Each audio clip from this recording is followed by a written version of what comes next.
ಪ್ರೀತಿಯುಳ್ಳ ಆತ್ಮೀಯ ಸ್ನೇಹಿತರೆ, ನಿಮ್ಮೆಲ್ಲರಿಗೂ ಸಮಗ್ರ ಸತ್ಯವೇದ ಅಧ್ಯಯನ ಕಾರ್ಯಕ್ರಮಕ್ಕೆ ಪ್ರೀತಿಯ ಸ್ವಾಗತ. ಕಳೆದ ಕಾರ್ಯಕ್ರಮದಲ್ಲಿ ನಾವು ಲೂಕನು ಬರೆದ ಸುವಾರ್ತೆಯ 20ನೇ ಅಧ್ಯಾಯದ 26ನೇ ವಚನದವರೆಗೆ ಧ್ಯಾನ ಮಾಡಿ ನಮ್ಮ ಆತ್ಮೀಕ ಜೀವಿತಕ್ಕೆ ಅಗತ್ಯವಾದ ಆಶೀರ್ವಾದಗಳನ್ನು ಹೊಂದಿಕೊಂಡೆವು. ಮುಂದುವರಿದು ಇಂದಿನ ಅಧ್ಯಯನದಲ್ಲಿ ಪುನರುತ್ಥಾನದ ವಿಷಯದಲ್ಲಿ ಯೇಸು ಕ್ರಿಸ್ತನು ಸದ್ದುಕಾಯರ ಬಾಯಿ ಮುಚ್ಚಿಸಿ ಶಾಸ್ತ್ರಿಗಳನ್ನು ಪ್ರಶ್ನಿಸಿದ್ದು ಮತ್ತು ಕಡೇ ದಿನಗಳಲ್ಲಿ ಸಂಭವಿಸಲಿರುವ ಅನೇಕ ಸಂಗತಿಗಳ ವಿಷಯಗಳನ್ನು ನಾವು ಧ್ಯಾನಿಸಲಿರುವೆವು. ಆದುದರಿಂದ ಬನ್ನಿರಿ ನಮ್ಮ ಧ್ಯಾನವನ್ನು ಪ್ರಾರಂಭಿಸೋಣ. ಶೋಧನೆಗೆ ಒಳಗಾಗದಂತೆ ಎಚ್ಚರವಾಗಿದ್ದು ಪ್ರಾರ್ಥಿಸಿರಿ ಎಂಬುದಾಗಿ ಹೇಳಿದಂಥ ನಮ್ಮ ರಕ್ಷಕನೂ ಒಡೆಯನೂ ಆಗಿರುವ ಯೇಸುಕ್ರಿಸ್ತನ ಪರಿಶುದ್ಧ ನಾಮದಲ್ಲಿ ನಿಮ್ಮನ್ನು ವಂದಿಸುತ್ತಾ ಇಂದಿನ ಸತ್ಯವೇದ ಅಧ್ಯಯನಕ್ಕೆ ಬಹು ಪ್ರೀತಿಯಿಂದ ಸ್ವಾಗತಿಸುತ್ತೇನೆ. ಇಂದು ನಾವು ಲೂಕನು ಬರೆದ ಸುವಾರ್ತೆ 20ನೇ ಅಧ್ಯಾಯ 27ನೇ ವಚನದಿಂದ 21ನೇ ಅಧ್ಯಾಯದ 1ರಿಂದ 28 ವಚನಗಳನ್ನು ಧ್ಯಾನ ಮಾಡಿಕೊಳ್ಳೋಣ. ನಮ್ಮ ಇಂದಿನ ಧ್ಯಾನವನ್ನು ಪ್ರಾರಂಭಿಸುವ ಹಾಗೆ ದಯಮಾಡಿ ನಿಮ್ಮ ಸತ್ಯವೇದದಲ್ಲಿ ಲೂಕನು ಬರೆದ ಸುವಾರ್ತೆ 20ನೇ ಅಧ್ಯಾಯ 27 ಹಾಗೂ 28ನೇ ವಚನಗಳನ್ನು ನನ್ನೊಂದಿಗೆ ಗಮನಿಸಿರಿ. ಅಲ್ಲಿ ನಾವು ಹೀಗೆ ನೋಡುತ್ತೇವೆ: ತರುವಾಯ ಪುನರುತ್ಥಾನವಿಲ್ಲವೆಂದು ಹೇಳುವವರಾದ ಸದ್ದುಕಾಯರಲ್ಲಿ ಕೆಲವರು ಬಂದು ಆತನಿಗೆ ಪ್ರಶ್ನೆ ಮಾಡಿದ್ದೇನೆಂದರೆ, ಬೋಧಕನೇ, ಅಣ್ಣನಾದವನು ಹೆಂಡತಿಯುಳ್ಳವನಾಗಿದ್ದು ಮಕ್ಕಳಿಲ್ಲದೆ ಸತ್ತರೆ ಅವನ ತಮ್ಮನು ಆಕೆಯನ್ನು ಮದುವೆ ಮಾಡಿಕೊಂಡು ತನ್ನ ಅಣ್ಣನಿಗೆ ಸಂತಾನವನ್ನು ಪಡೆಯಬೇಕೆಂದು ಮೋಶೆಯು ನಮಗೆ ಬರೆದಿಟ್ಟನಷ್ಟೇ ಎಂಬುದಾಗಿ. ಕರ್ತನಲ್ಲಿ ಪ್ರಿಯರೇ, ಈ ನಿಯಮದ ಕುರಿತು ಧರ್ಮೋಪದೇಶ ಕಾಂಡ ಪುಸ್ತಕ 25ನೇ ಅಧ್ಯಾಯ 5 ಮತ್ತು 6ನೇ ವಚನಗಳಲ್ಲಿ ನಾವು ನೋಡುತ್ತೇವೆ. ಇದೊಂದು ಅಸಾಮಾನ್ಯವಾದಂಥ ನಿಯಮವಾಗಿತ್ತು ಮತ್ತು ರೂತಳ ಪುಸ್ತಕದಲ್ಲಿ ಇದನ್ನು ಕಾರ್ಯರೂಪದಲ್ಲಿ ನಾವು ನೋಡುತ್ತೇವೆ. ಮುಂದುವರಿದು ನಾವು 29ನೇ ವಚನದಿಂದ 33 ವಚನಗಳನ್ನು ಓದುವಾಗ ಅಲ್ಲಿ ಹೀಗೆ ನೋಡುತ್ತೇವೆ: ಒಳ್ಳೆಯದು, 7 ಮಂದಿ ಅಣ್ಣ ತಮ್ಮಂದಿರಿದ್ದರು. ಮೊದಲನೆಯವನು ಹೆಂಡತಿಯನ್ನು ಮಾಡಿಕೊಂಡು ಮಕ್ಕಳಿಲ್ಲದೆ ಸತ್ತನು. ಎರಡನೆಯವನು, ಅವನ ತರುವಾಯ ಮೂರನೆಯವನು ಆಕೆಯನ್ನು ಮದುವೆ ಮಾಡಿಕೊಂಡರು. ಇದೇ ರೀತಿಯಾಗಿ 7 ಮಂದಿಯೂ ಮಾಡಿಕೊಂಡು ಮಕ್ಕಳಿಲ್ಲದೆ ಸತ್ತರು. ಕಡೆಯಲ್ಲಿ ಆ ಸ್ತ್ರೀಯೂ ಸತ್ತಳು. ಹಾಗಾದರೆ ಪುನರುತ್ಥಾನದಲ್ಲಿ ಆ ಸ್ತ್ರೀಯು ಅವರೊಳಗೆ ಯಾರ ಹೆಂಡತಿಯಾಗಿರುವಳು? ಆಕೆಯನ್ನು 7 ಮಂದಿಯೂ ಮದುವೆ ಮಾಡಿಕೊಂಡಿದ್ದರಲ್ಲ ಅಂದರು ಎಂಬುದಾಗಿ. ಕರ್ತನಲ್ಲಿ ಪ್ರಿಯ ದೇವಜನರೇ, ಖಂಡಿತವಾಗಿಯೂ ಅದೊಂದು ಹಾಸ್ಯಾಸ್ಪದವಾದಂಥ ಪ್ರಶ್ನೆಯಾಗಿತ್ತು.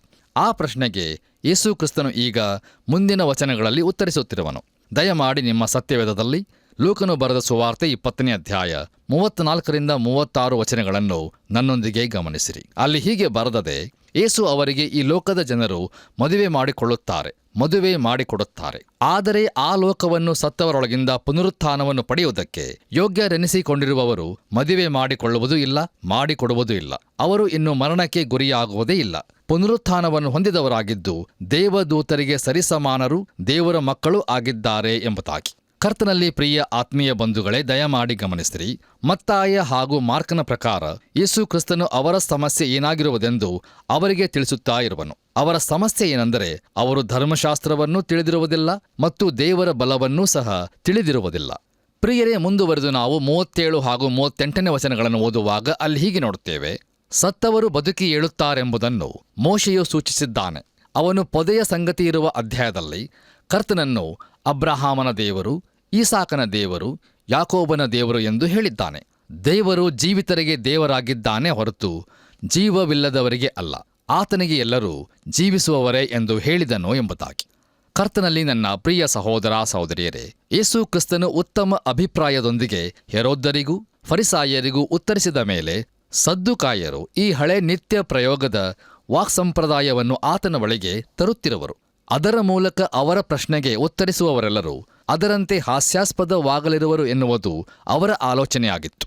ನೋಡಿರಿ ಪ್ರಿಯರೇ, ಸಮಸಾಮಯಿಕ ಸಭೆಯಲ್ಲಿ ಈ ಸದ್ದುಕಾಯರು ಉದಾತ್ತ ಮನಸ್ಸಿನ ವಿಭಾಗಕ್ಕೆ ಸೇರಿದರೆ ಫರಿಸಾಯರು ಸಂಪ್ರದಾಯ ಪಾಲಕರ ವಿಭಾಗಕ್ಕೆ ಸೇರುವರು. ಈ ಸದ್ದುಕಾಯರು ಅಲೌಕಿಕವಾದದ್ದನ್ನು ತಿರಸ್ಕರಿಸುತ್ತಿದ್ದರು.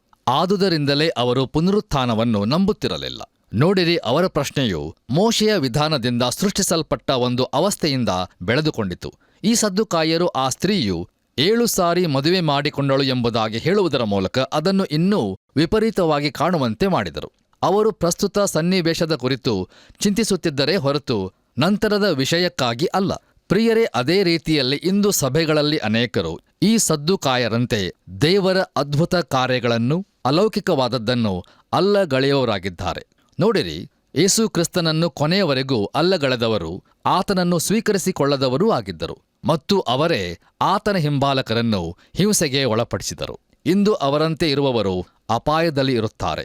ಅವರು 1ನೆಯ ಶತಮಾನದಲ್ಲಿದ್ದರೇನು, 21ನೆಯ ಶತಮಾನದಲ್ಲಿದ್ದರೇನು, ಅವರು ಸದ್ದುಕಾಯರಂತೆ ಯೇಸು ಕ್ರಿಸ್ತನಿಗೆ ವಿರೋಧಿಗಳಾಗಿರುತ್ತಾರೆ. ದಯಮಾಡಿ ಆಲೋಚಿಸಿ ನೋಡಿರಿ. ನಮ್ಮ ಧ್ಯಾನವನ್ನು ಮುಂದುವರೆಸಿ ಲೂಕನು ಬರೆದ ಸುವಾರ್ತೆ 20ನೇ ಅಧ್ಯಾಯ 39ನೇ ವಚನದಿಂದ 47ನೇ ವಚನದವರೆಗೆ ಓದುವಾಗ ಈ ವಾಕ್ಯ ಭಾಗದಲ್ಲಿ ನಮ್ಮ ಕರ್ತನಾದ ಯೇಸು ಕ್ರಿಸ್ತನು ತಾನು ಕನ್ಯೆಯ ಮೂಲಕ ಹುಟ್ಟಿರುವುದರ ಕುರಿತು ಕಲಿಸುತ್ತಿರುವನು. ದಯಮಾಡಿ ಕಾರ್ಯಕ್ರಮದ ನಂತರ ಈ ವಾಕ್ಯ ಭಾಗವನ್ನು ಗಮನವಿಟ್ಟು ಓದಿಕೊಳ್ಳಬೇಕೆಂದು ನಿಮ್ಮನ್ನು ಪ್ರೀತಿಯಿಂದ ಕೇಳಿಕೊಳ್ಳುತ್ತೇನೆ. ಕರ್ತನಲ್ಲಿ ಪ್ರಿಯರೇ, ದಯಮಾಡಿ ಗಮನಿಸಿರಿ. ಕೀರ್ತನೆಗಳ ಪುಸ್ತಕ 110ನೇ ಅಧ್ಯಾಯದಲ್ಲಿ ಅರಸನಾದ ದಾವೀದನು ತನ್ನ ಮುಂದಿನ ಸಂತತಿಯ ಕುರಿತು ಮಾತನಾಡುತ್ತಾ ತನ್ನ ಎಷ್ಟೋ ಸಂತತಿಗಳು ಕಳೆದ ನಂತರ ಹುಟ್ಟಲಿರುವ ಮೊಮ್ಮಗನನ್ನು ತನ್ನ ಒಡೆಯನೆಂದು ಹೇಳಬಹುದಾಗಿತ್ತು. ಆ ಮೊಮ್ಮಗನನ್ನು ತನ್ನ ಒಡೆಯನೆಂದು ಹೇಳಲು ಒಂದೇ ಒಂದು ಸಾಧ್ಯತೆ ಇತ್ತು. ಅದು ಯಾವುದೆಂದರೆ, ಆ ಮೊಮ್ಮಗನು ಅವನಿಗೆ, ಅಂದರೆ ದಾವೀದನಿಗೆ ಒಡೆಯನಾಗಿರುವುದರಿಂದಲೇ. ಮತ್ತು ಆ ಮೊಮ್ಮಗನು ಒಡೆಯನಾಗಿರಬೇಕಾದರೆ ಆತನು ದಾವೀದನ ಮಗನಿಗಿಂತಲೂ ಹೆಚ್ಚಿನವನಾಗಿರಬೇಕು ಮತ್ತು ಆತನು ಕನ್ಯೆಯಲ್ಲಿ ಜನಿಸುವುದರ ಮೂಲಕ ಮಾತ್ರ ದೇವಕುಮಾರನಾಗಿರಲು ಸಾಧ್ಯ. ನೋಡಿರಿ, ಈ ಒಂದು ಮಹತ್ತರವಾದಂಥ ವಿಚಾರವನ್ನು ನಮ್ಮ ಕರ್ತನು ಇಲ್ಲಿ ಹೇಳುತ್ತಿರುವನು. ಇದನ್ನು ಹೇಳಿ ಮುಗಿಸುತ್ತಿದ್ದಂತೆಯೇ ಆತನು ಜನರನ್ನು ಶಾಸ್ತ್ರಿಗಳ ವಿಷಯದಲ್ಲಿ ಎಚ್ಚರಿಸಿದನು ಎಂಬುದಾಗಿ ನಾವು ಈ ವಾಕ್ಯ ಭಾಗದಲ್ಲಿ ಗಮನಿಸುತ್ತೇವೆ. ಇಲ್ಲಿಗೆ ಪ್ರಿಯರೇ, ಲೂಕನು ಬರೆದ ಸುವಾರ್ತೆಯ 20ನೇ ಅಧ್ಯಾಯದ ಧ್ಯಾನವು ಮುಕ್ತಾಯವಾಯಿತು. ಬನ್ನಿರಿ ಪ್ರಿಯರೇ, ನಮ್ಮ ಧ್ಯಾನವನ್ನು ಮುಂದುವರೆಸಿ ಲೂಕನು ಬರೆದ ಸುವಾರ್ತೆ 21ನೇ ಅಧ್ಯಾಯದ ಕಡೆಗೆ ನಮ್ಮ ಗಮನವನ್ನು ಹರಿಸೋಣ. ಪ್ರಿಯರೇ, ಈ 21ನೇ ಅಧ್ಯಾಯದ ಮುಖ್ಯ ಪ್ರಸ್ತಾಪವು ಜನರು ಹೇಗೆ ಕೊಡುತ್ತಾರೆ ಎಂಬುದನ್ನು ಯೇಸು ಗಮನಿಸಿದ್ದು, ಬಡ ವಿಧವೆಯನ್ನು ಶ್ಲಾಘಿಸಿದ್ದು, ಎಣ್ಣೆ ಮರಗಳ ತೋಪು ಎನ್ನಿಸಿಕೊಳ್ಳುವ ಗುಡ್ಡದಲ್ಲಿ ನಡೆದ ಸಂಭಾಷಣೆಯಲ್ಲಿ ಅದು ಯಾವಾಗ ಆಗುವುದು ಎಂಬ ಪ್ರಶ್ನೆಗೆ ಉತ್ತರಿಸಿದ್ದು ಎಂಬುದಾಗಿರುತ್ತದೆ. ಕರ್ತನಲ್ಲಿ ಪ್ರಿಯರೇ, ಈಗ ನಾವು ಲೂಕನು ಬರೆದ ಸುವಾರ್ತೆಯ ಪ್ರವಾದನಾ ಭಾಗಕ್ಕೆ ಬಂದಿರುತ್ತೇವೆ. ಇದು ಹೇಗೂ ಮತ್ತಾಯನ ಹಾಗೂ ಮಾರ್ಕನ ಸುವಾರ್ತೆಯಲ್ಲಿ ಬರುವ ಎಣ್ಣೆ ಮರಗಳ ಗುಡ್ಡದ ಸಂಭಾಷಣೆಗೆ ಅನುಗುಣವಾಗಿದ್ದರೂ ಇದರಲ್ಲಿನ ಹೋಲಿಕೆಯಲ್ಲಿ ಭೇದವಿರುವುದನ್ನು ನಾವು ನೋಡುತ್ತೇವೆ. ಪ್ರಿಯರೇ, ದಯಮಾಡಿ ಗಮನಿಸಿರಿ. ಯೇಸುಕ್ರಿಸ್ತನ ಶಿಷ್ಯರು ಆತನಿಗೆ ಕೇಳಿದ 3 ಪ್ರಶ್ನೆಗಳನ್ನು ಮತ್ತಾಯನು ಬರೆದ ಸುವಾರ್ತೆಯು ನೀಡುತ್ತದೆ. ಅವು ಯಾವೆಂದರೆ, ಮೊದಲನೆಯದಾಗಿ, ಅದು ಯಾವಾಗ ಆಗುವುದು, ಅಂದರೆ ಕಲ್ಲಿನ ಮೇಲೆ ಕಲ್ಲು ಉಳಿಯುವುದಿಲ್ಲ ಎಂಬುದಾಗಿ ಯೇಸು ಕ್ರಿಸ್ತನು ಹೇಳಿದಂಥ ಮಾತು ಯಾವಾಗ ಆಗುವುದು ಎಂಬುದಾಗಿ. ಎರಡನೆಯದಾಗಿ, ನೀನು ಪ್ರತ್ಯಕ್ಷನಾಗುವುದಕ್ಕೂ ಹಾಗೂ ಮೂರನೆಯದಾಗಿ, ಯುಗದ ಸಮಾಪ್ತಿಗೂ ಸೂಚನೆ ಏನು ಎಂಬಿವುಗಳು. ಇವುಗಳನ್ನು ನಾವು ಮತ್ತಾಯನು ಬರೆದ ಸುವಾರ್ತೆ 24ನೇ ಅಧ್ಯಾಯ 3ನೇ ವಚನದಲ್ಲಿ ನೋಡಬಹುದು. ಪ್ರಿಯರೇ, ಹಿಂದಿನ ಅಧ್ಯಾಯದಲ್ಲಿ ಯೇಸು ಕ್ರಿಸ್ತನು ಮೊದಲನೆಯ ಪ್ರಶ್ನೆಗೆ ಉತ್ತರವನ್ನು ನೀಡಿರುವನು. ಲೂಕನು ಪ್ರವಾದನೆಯ ಅತಿ ಪ್ರಾಯೋಗಿಕ ವಿಷಯಾಂಶಗಳಲ್ಲಿ ಒಂದನ್ನು ವ್ಯವಹರಿಸುತ್ತಾನೆ ಮತ್ತು ಅಲ್ಲಿ ಯಾವ ಗೂಢತ್ವವೂ ಊಹಾಪೋಹಗಳಿರುವುದಿಲ್ಲ. ಯಾಕಂದರೆ ಲೂಕನ ದಾಖಲೆಗಳಲ್ಲಿ ಹೆಚ್ಚಿನದು ಇನ್ನೆಂದೂ ಪ್ರವಾದನೆಯಾಗಿರುವುದಿಲ್ಲ, ಅದು ಇತಿಹಾಸವಾಗಿರುತ್ತದೆ. ನೋಡಿರಿ, ಅದು ಕ್ರಿಸ್ತಶಕ 70ರಲ್ಲಿ ಪೂರ್ತಿಗೊಂಡಿತು. ಹೇಗಿದ್ದರೂ ಪ್ರವಾದನೆ ಎಂಬುದು ಒಂದು ಅಚ್ಚು ಇದ್ದಂತೆ ಮತ್ತು ಅದರಲ್ಲಿ ಇತಿಹಾಸವು ಸುರಿಯಲ್ಪಡುತ್ತದೆ. ಈಗ ದಯಮಾಡಿ ನಿಮ್ಮ ಸತ್ಯವೇದದಲ್ಲಿ ಲೂಕನು ಬರೆದ ಸುವಾರ್ತೆ 21ನೇ ಅಧ್ಯಾಯ ಪ್ರಾರಂಭದ 4 ವಚನಗಳನ್ನು ನನ್ನೊಂದಿಗೆ ಗಮನಿಸಿರಿ. ಅಲ್ಲಿ ನಾವು ಹೀಗೆ ನೋಡುತ್ತೇವೆ. ಏಸು ತಲೆ ಎತ್ತಿ ನೋಡಿ ಐಶ್ವರ್ಯವಂತರು ಕಾಣಿಕೆಗಳನ್ನು ಬೊಕ್ಕಸದಲ್ಲಿ ಹಾಕುವುದನ್ನು ಕಂಡನು. ಆಗ ಒಬ್ಬ ಬಡ ವಿಧವೆಯು ಬಂದು 2 ಕಾಸುಗಳನ್ನು ಹಾಕಲು ಆತನು ಅದನ್ನು ನೋಡಿ, ನಿಮಗೆ ಸತ್ಯವಾಗಿ ಹೇಳುತ್ತೇನೆ, ಈ ಬಡ ವಿಧವೆ ಎಲ್ಲರಿಗಿಂತಲೂ ಹೆಚ್ಚು ಹಾಕಿದ್ದಾಳೆ. ಹೇಗೆಂದರೆ ಅವರೆಲ್ಲರೂ ತಮಗೆ ಸಾಕಾಗಿ ಮಿಕ್ಕದ್ದರಲ್ಲಿ ಕಾಣಿಕೆ ಕೊಟ್ಟರು, ಈಕೆಯೋ ತನ್ನ ಬಡತನದಲ್ಲಿಯೂ ತನಗಿದ್ದ ಜೀವನವನ್ನೆಲ್ಲ ಕೊಟ್ಟು ಬಿಟ್ಟಳು ಅಂದನು ಎಂಬುದಾಗಿ. ಕರ್ತನಲ್ಲಿ ನನ್ನ ಪ್ರಿಯ ದೇವಜನರೇ, ದೇವಾಲಯವು ಹೆಚ್ಚು ಸಂಪತ್ತು ಹೊಂದಿತ್ತು ಅಥವಾ ದೇವಾಲಯದ ಸಂಪತ್ತು ಹೆಚ್ಚಾಗಿತ್ತು. ಇದಕ್ಕೆ ಹೋಲಿಸಿದರೆ ಆ ಬಡ ವಿಧವೆಯ ಕಾಣಿಕೆಯು ಯಾವ ಗಣನೆಗೂ ಬಾರದಾಗಿತ್ತು. ಆಕೆಯು ನೀಡಿದ 2 ಕಾಸುಗಳು ದೇವಾಲಯದ ಯಾವ ಕೆಲಸಕ್ಕೂ ಉಪಯೋಗವಾಗುತ್ತಿರಲಿಲ್ಲ. ಆದರೆ ಹೇಗೂ ನಮ್ಮ ಕರ್ತನು ಆ ರೀತಿಯಾದ ಕೊಡುವಿಕೆಯ ಅಳತೆಯನ್ನು ಮಾಡುವುದಿಲ್ಲ. ನಾವು ಯಾವುದನ್ನು ಕೊಡುತ್ತೇವೆ ಎಂಬುದರ ಮೇಲೆ ಆತನು ಅಳತೆಯನ್ನು ಮಾಡದೆ, ನಾವು ಯಾವುದನ್ನು ನಮಗಾಗಿ ಇಟ್ಟುಕೊಳ್ಳುತ್ತೇವೆ ಅದರ ಮೇಲೆ ಆತನು ಅಳತೆಯನ್ನು ಮಾಡುತ್ತಾನೆ. ಪ್ರಿಯರೇ, ದಯಮಾಡಿ ಗಮನಿಸಿರಿ. ನಾವು ಇಂದು ದಶಮಾಂಶ ಪದ್ಧತಿಯ ಕಾಲದಲ್ಲಿ ಇರುವುದಿಲ್ಲ. ಯಾಕಂದರೆ ನಾವು ಅದನ್ನು ಕೊಡಲೇಬೇಕಾಗಿರುತ್ತದೆ ಎಂದು ಅದು ಆದೇಶಿಸುತ್ತದೆ. ಅಂದರೆ ಅದನ್ನು ಕೊಡುವುದು ತಪ್ಪು ಎಂಬುದಾಗಿ ನಾನು ಹೇಳುತ್ತಾ ಇಲ್ಲ. ಆದರೆ ನಾವಿಂದು ಕೃಪೆಯ ಕೊಡುವಿಕೆಯ ಕಾಲದಲ್ಲಿ ಇರುವುದರಿಂದ ನಾವು ಯಾವುದನ್ನು ನಮಗೋಸ್ಕರ ಇಟ್ಟುಕೊಳ್ಳುತ್ತೇವೋ ಅದು ಎಣಿಸಲ್ಪಡುತ್ತದೆ. ಪ್ರಿಯರೇ, ಇಂದು ಅನೇಕರನ್ನು ದೇವರು ಆಶೀರ್ವದಿಸಿರುವ ರೀತಿಯನ್ನು ನೋಡಿದರೆ ಅವರು ದಶಮಾಂಶಕ್ಕಿಂತಲೂ ಹೆಚ್ಚಿನದನ್ನೇ ಕೊಡಬೇಕಾಗಿರುತ್ತದೆ. ದೇವರು ಕಾಣಿಕೆಯನ್ನು ನೋಡದೆ ಕಾಣಿಕೆಯನ್ನು ಕೊಡುವಿಕೆಯ ಹಿಂದಿರುವ ನಮ್ಮ ಹೃದಯವನ್ನು ನೋಡುತ್ತಾನೆ. ಸಾಮಾನ್ಯವಾಗಿ ಪ್ರಿಯರೇ, ಯಾರಿಗೆ ಕೊಡಲಿಕ್ಕೆ ಹೆಚ್ಚು ಇರುವುದಿಲ್ಲವೋ ಅವರೇ ನಿಜವಾದ ತ್ಯಾಗವನ್ನು ಮಾಡುವರಾಗಿರುತ್ತಾರೆ. ಹೌದು ಪ್ರಿಯರೇ, ನಾವು ನಮಗೋಸ್ಕರ ಯಾವುದನ್ನು ಇಟ್ಟುಕೊಳ್ಳುತ್ತೇವೆ ಎಂಬುದನ್ನು ದೇವರು ನೋಡುತ್ತಾನೆ. ನಾವು ಮುಂದುವರೆದು ಲೂಕನು ಬರೆದ ಸುವಾರ್ತೆ 21ನೇ ಅಧ್ಯಾಯ 5ನೇ ಮತ್ತು 6ನೇ ವಚನಗಳನ್ನು ಓದುವಾಗ ಅಲ್ಲಿ ಹೀಗೆ ನೋಡುತ್ತೇವೆ. ಕೆಲವರು ದೇವಾಲಯದ ವಿಷಯದಲ್ಲಿ ಅದು ಅಂದವಾದ ಕಲ್ಲುಗಳಿಂದಲೂ ಹರಕೆಯ ಒಡವೆಗಳಿಂದಲೂ ಅಲಂಕಾರವಾಗಿದೆ ಎಂದು ಹೇಳುತ್ತಿರುವಾಗ ಆತನು, ನೀವು ಇವುಗಳನ್ನು ನೋಡುತ್ತೀರಲ್ಲ, ಇಲ್ಲಿ ಕಲ್ಲಿನ ಮೇಲೆ ಕಲ್ಲು ಉಳಿಯದೆ ಎಲ್ಲ ಕೆಡವಲ್ಪಡುವ ದಿವಸಗಳು ಬರುವವು ಅಂದನು ಎಂಬುದಾಗಿ. ಕರ್ತನಲ್ಲಿ ನನ್ನ ಪ್ರಿಯ ಆತ್ಮೀಯ ಸ್ನೇಹಿತರೆ, ಆ ಬಡ ವಿಧವೆಯು ಐಶ್ವರ್ಯವಂತರಿಗಿಂತ ಹೆಚ್ಚಾಗಿ ಕೊಟ್ಟಿರುವಳು ಎಂಬುದಾಗಿ ನಮ್ಮ ಕರ್ತನು ಹೇಳಿದಾಗ ಆತನ ಶಿಷ್ಯರು ಆತನನ್ನು, ಈ ಆಲಯವನ್ನು ನೋಡು, ಇದರ ಸಂಪತ್ತು, ಈ ಕಟ್ಟಡದ ಅಂದವಾದ ಕಲ್ಲುಗಳನ್ನು ನೋಡು ಎಂಬುದಾಗಿ ಹೇಳಿದರು. ಪ್ರಿಯರೇ, ಅಲ್ಲಿರುವಂಥ ಸಂಪತ್ತು ಪ್ರಭಾವೋತ್ಪಾದಕವಾಗಿತ್ತು. ಅವರು ನಿಜವಾಗಿಯೂ ನೋಡಿದಂಥ ಆ ಸಂಪತ್ತು ಅತಿ ಶೀಘ್ರದಲ್ಲಿ ಹೊರಟು ಹೋಗಲಿತ್ತು. ಅಷ್ಟೇ ಅಲ್ಲದೆ ಅತಿ ಶೀಘ್ರದಲ್ಲಿ ಅದೆಲ್ಲವೂ ನಿರುಪಯುಕ್ತವಾಗಿ ಹೋಗಲಿತ್ತು ಮತ್ತು ಒಂದು ಕಲ್ಲಿನ ಮೇಲೆ ಮತ್ತೊಂದು ಕಲ್ಲು ಒಳಿಯದಂತೆ ಆಗಲಿತ್ತು. ಕರ್ತನಲ್ಲಿ ಪ್ರಿಯರೇ, ದಯಮಾಡಿ ಗಮನಿಸಿರಿ. ಇದೇ ರೀತಿಯಲ್ಲಿ ನಾವು ಸಹ ಈ ಲೋಕದ ಐಶ್ವರ್ಯವನ್ನು ನೋಡಬೇಕಾಗಿರುವುದು. ಅದು ಬಹಳ ಸಮಯ ಇಲ್ಲಿ ಇರುವುದಿಲ್ಲ, ಅದು ಅತಿ ಬೇಗನೆ ಕಳೆದು ಹೋಗುತ್ತದೆ.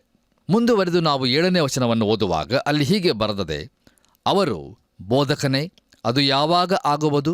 ಅದು ಸಂಭವಿಸುವುದಕ್ಕಿರುವಾಗ ಯಾವ ಸೂಚನೆ ತೋರುವುದು ಎಂದು ಆತನನ್ನು ಕೇಳಲು ಎಂಬುದಾಗಿ.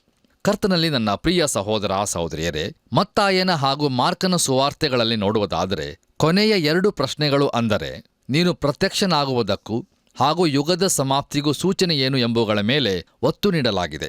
ಮತ್ತಾಯನ ಸುವಾರ್ತೆಯಲ್ಲಿ ಯೇಸು ಕ್ರಿಸ್ತನ ಹಿಂದಿರುಗುವಿಕೆಯು ಅತಿ ಪ್ರಾಮುಖ್ಯವಾದದ್ದಾಗಿರುವುದರಿಂದ ಅದಕ್ಕೆ ಸಂಬಂಧಿಸಿದ ರೀತಿಯಲ್ಲಿ ಯೇಸು ಕ್ರಿಸ್ತನು ಅಲ್ಲಿ ಉತ್ತರಿಸಿರುವನು. ಈಗ ನಮ್ಮ ಇಲ್ಲಿನ ವಾಕ್ಯ ಭಾಗದಲ್ಲಿ ಕಲ್ಲಿನ ಮೇಲೆ ಕಲ್ಲು ಉಳಿಯುವುದಿಲ್ಲ ಎಂಬುದರ ಮೇಲೆ ಆತನು ಒತ್ತು ನೀಡುತ್ತಿರುವಾಗ ಅದು ಯೆರೂಸಲೇಮಿನ ನಾಶನದ ಕುರಿತಾಗಿರುತ್ತದೆ. ಇದು ಹೇಗೂ ಎಣ್ಣೆ ಮರಗಳ ಗುಡ್ಡದ ಸಂಭಾಷಣೆಯ ಭಾಗವಾಗಿರುವುದರಿಂದ ನಮ್ಮ ಕರ್ತನು ಬಹುಶಃ ಈ ಮೊದಲನೆಯ ಪ್ರಶ್ನೆಯನ್ನು ಉತ್ತರಿಸಿ ನಂತರ ಅವರು ಎಣ್ಣೆ ಮರಗಳ ಗುಡ್ಡಕ್ಕೆ ಬಂದಾಗ ಅವುಗಳನ್ನು ಇನ್ನೂ ಹೆಚ್ಚಾಗಿ ವಿವರಿಸಿರಬಹುದು.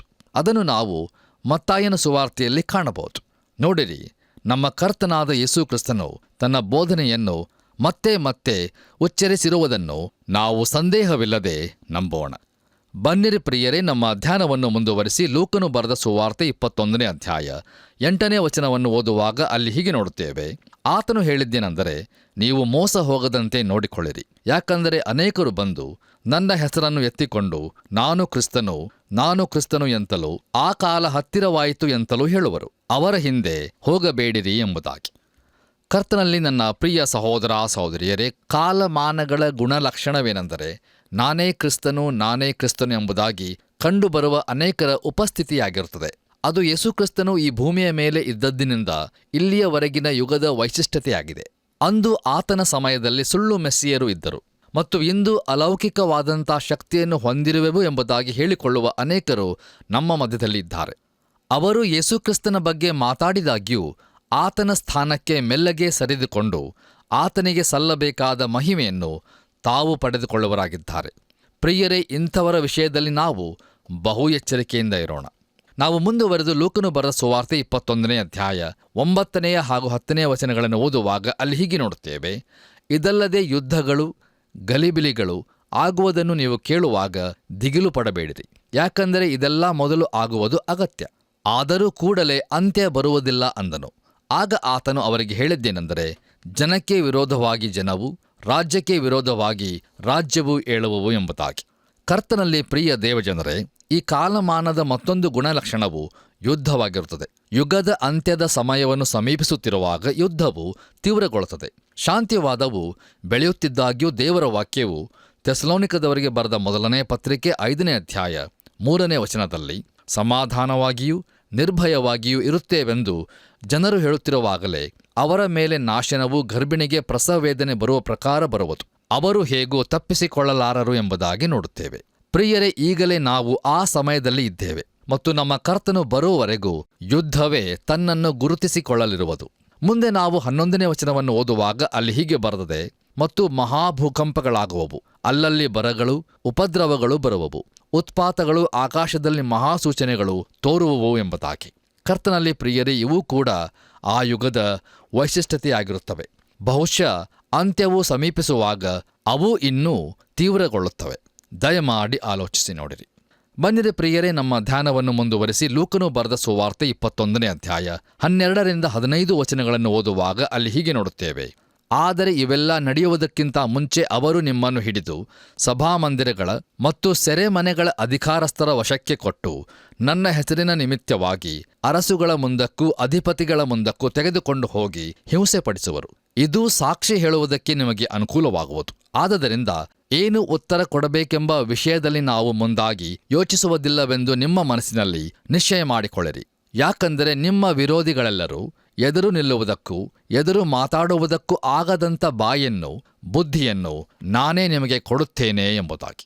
ಕರ್ತನಲ್ಲಿ ಪ್ರಿಯರೇ, ಈ ವಾಕ್ಯ ಭಾಗದಲ್ಲಿ ನಮ್ಮ ಕರ್ತನಾದ ಯೇಸು ಕ್ರಿಸ್ತನು ಇಸ್ರಾಯೇಲ್ ರಾಷ್ಟ್ರದೊಂದಿಗೆ ಮಾತನಾಡುತ್ತಾ ಇದ್ದಾನೆ.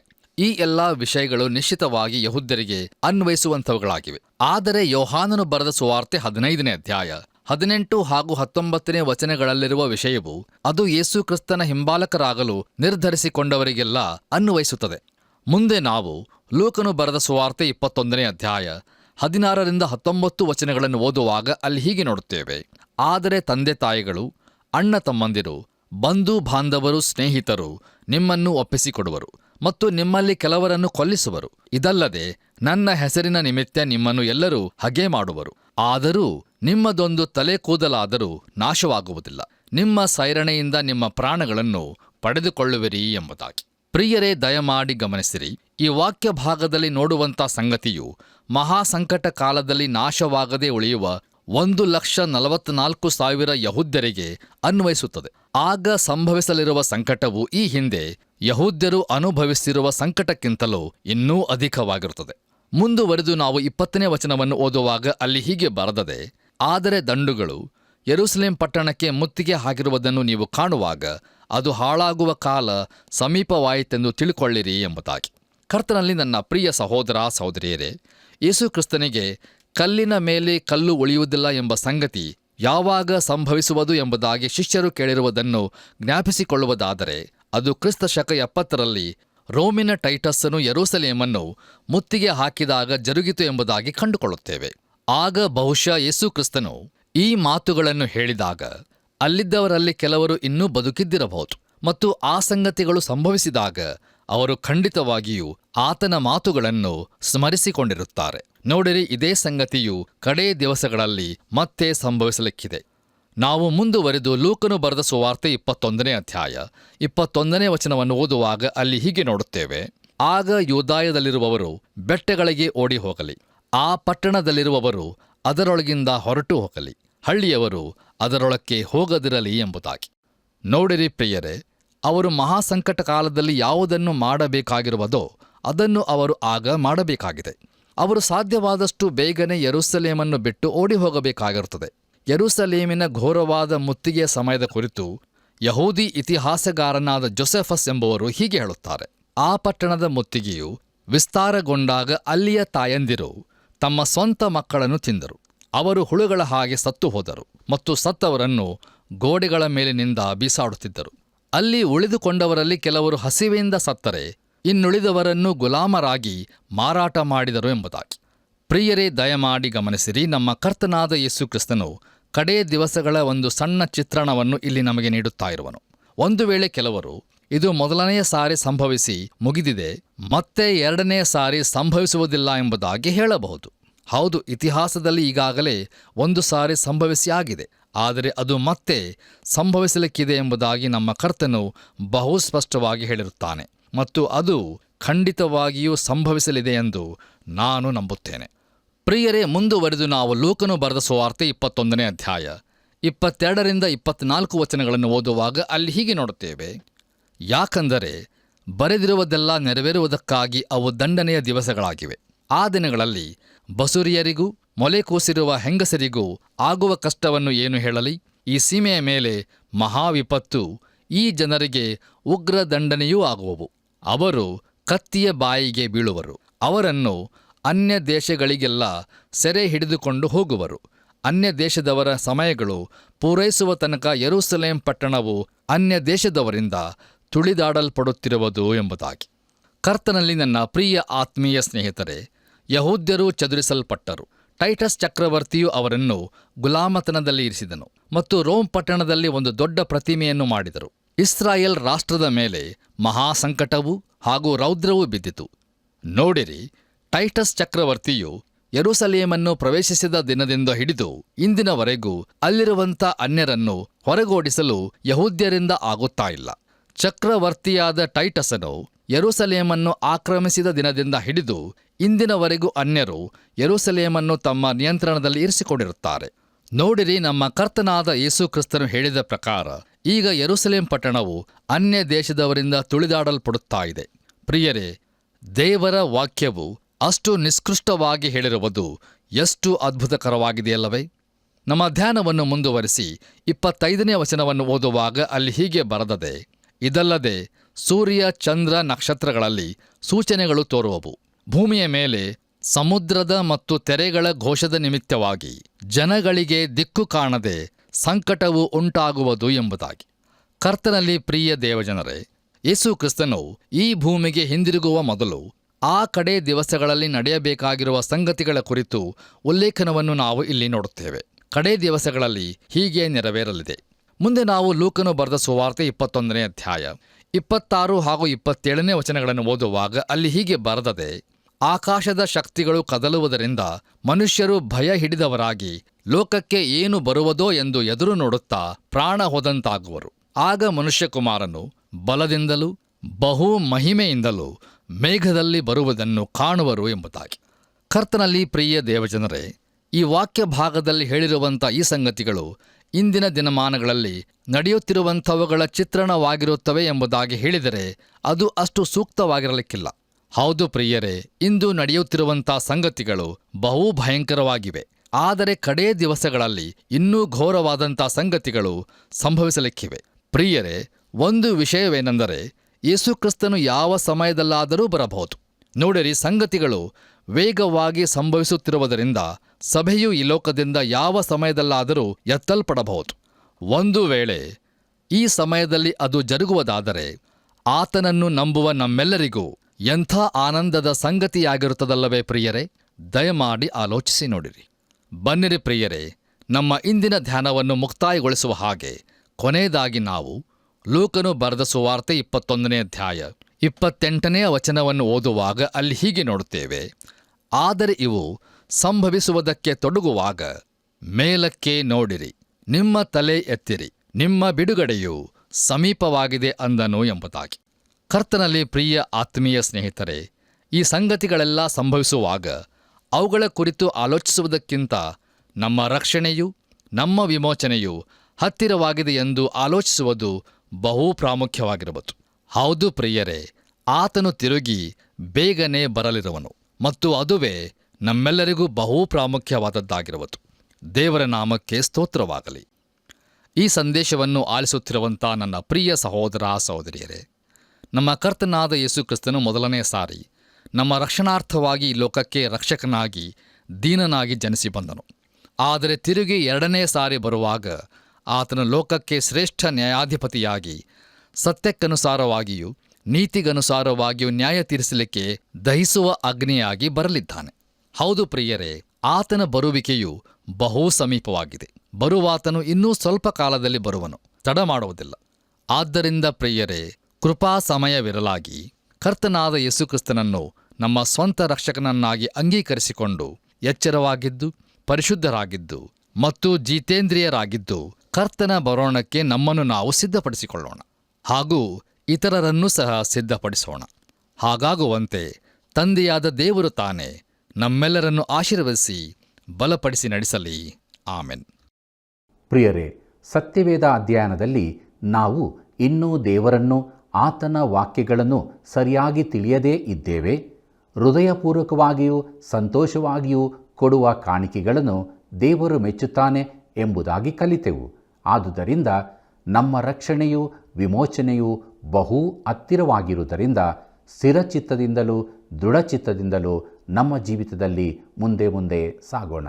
ಬನ್ನಿರಿ ಪ್ರಾರ್ಥನೆ ಮಾಡೋಣ. ನಮ್ಮ ರಕ್ಷಕನಾದ ಯೇಸು ಸ್ವಾಮಿಯಲ್ಲಿ ತಂದೆಯಾದ ದೇವರೇ, ನೀನು ಕೊಟ್ಟಂಥ ಜೀವವುಳ್ಳ ವಾಕ್ಯಗಳಿಗಾಗಿ ನಿನಗೆ ಸ್ತೋತ್ರವಾಗಲಿ. ನಾವು ನಮ್ಮ ರಕ್ಷಣೆಯ ಜೀವಿತದಲ್ಲಿ ಸ್ಥಿರಚಿತ್ತದಿಂದ ಮುಂದೆ ಸಾಗಬೇಕು ಎಂಬುದಾಗಿ ನೀನು ಬೋಧಿಸಿದ್ದಿ ಸ್ವಾಮಿ. ನಿನ್ನ ವಾಕ್ಯವನ್ನು ತಿಳಿದವರಾಗಿ, ವಾಕ್ಯಭರಿತರಾಗಿ, ಯಾವಾಗಲೂ ಎಲ್ಲ ಪರಿಸ್ಥಿತಿಯಲ್ಲೂ ಸ್ಥಿರಚಿತ್ತದಿಂದ ರಕ್ಷಣೆಯ ಜೀವಿತದಲ್ಲಿ ಮುನ್ನಡೆಯೋದಕ್ಕೆ ಸಹಾಯ ಮಾಡು. ಎಡವಿ ಬೀಳದಂತೆ ನಮ್ಮನ್ನು ಕಾಪಾಡಬೇಕಾಗಿ ಬೇಡುತ್ತೇವೆ. ದೇವರೇ, ಯಾರ್ಯಾರು ಕಷ್ಟದಲ್ಲಿದ್ದಾರೋ ಅವರಿಗೆ ಸಹಾಯಕನಾಗಿರು. ಯಾರ್ಯಾರು ರೋಗಿಗಳಾಗಿದ್ದಾರೋ ಅವರ ಬಿನ್ನಹಗಳನ್ನು ಆಲಿಸಿ ಆ ರೋಗಗಳಿಂದ ಅವರಿಗೆ ಸ್ವಸ್ಥತೆಯನ್ನು, ಬಿಡುಗಡೆಯನ್ನು ಕೊಟ್ಟು ಸಂತೋಷದ ಜೀವಿತಕ್ಕೆ ನಡೆಸು. ಯೇಸುವಿನ ನಾಮದಲ್ಲಿ ಬೇಡಿದ್ದೇವೆ ತಂದೆಯೇ, ಆಮೆನ್. ಪ್ರಿಯರೇ, ಸತ್ಯವೇದ ಅಧ್ಯಯನವು ಎಷ್ಟೊಂದು ಆಳವಾಗಿಯೂ ಅರ್ಥಗರ್ಭಿತವಾಗಿಯೂ ಮೂಡಿಬಂತಲ್ಲವೇ? ಖಂಡಿತವಾಗಿಯೂ ನೀವು ಆಶೀರ್ವದಿಸಲ್ಪಟ್ಟಿದ್ದೀರಿ. ಹಾಗಾದರೆ ಇಂದೇ ನಮ್ಮ ಮೊಬೈಲ್ ಸಂಖ್ಯೆಗೆ ಮಿಸ್ ಕಾಲ್ ಕೊಟ್ಟು ಸೇವೆಯನ್ನು ಬೆಂಬಲಿಸಿರಿ. ತಿರುಗಿ ಭೇಟಿಯಾಗೋಣ. ವಂದನೆಗಳು.